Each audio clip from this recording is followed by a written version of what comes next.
तसंच उद्धव ठाकरे आणि आदित्य ठाकरेंसाठी एक मोठी धोक्याची घंटा पुढच्या निवडणुकीच्या काळामध्ये ठरणार आहे। तर खरं तर वरळीमध्ये ठाकरे परिवाराचा आदित्य ठाकरेंच्या माध्यमातून पहिलाच हा विजय होता आणि ठाकरे परिवाराची ही राजकारणामधली थेट एंट्री निवडणुकीच्या मैदानामधून वरळी मतदारसंघामधून झाली होती। खरं तर 1966 मध्ये शिवसेनेची जेव्हापासून स्थापना झाली तेव्हापासून कोणी निवडणुकीच्या रिंगणामध्ये उतरलेलं नव्हतं। त्यामुळे सचिन अहिर यांचा आदित्य ठाकरेंना असलेला पाठिंबा त्यांनी मोकळं करून दिलेले मैदान हे त्यांच्यासाठी अत्यंत महत्त्वाचं ठरलं होतं। तर सचिन अहिर आदित्य ठाकरे यांचे अत्यंत विश्वासू निकटवर्ती होते। आदित्य ठाकरेंसाठी सचिन अहिर यांनी वरळी विधानसभा मतदारसंघ सोडलेला होता। वरळीत राहणाऱ्या विधान परिषदेच्या 2 आमदारांपैकी सचिन अहिर हे एक होते।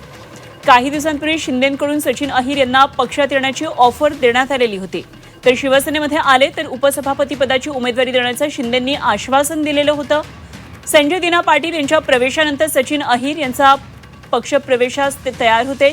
सचिन अहिर यांची वरळीमध्ये स्वतःची एक ताकद आहे, कामगार संघटनांवर त्यांचं प्रभुत्व आहे आणि 6 खासदारांपाठोपाठ अहिरांना खेचत शिंदेंचा ठाकरे पितापुत्रांना हा निश्चितच एक मोठा धक्का आहे।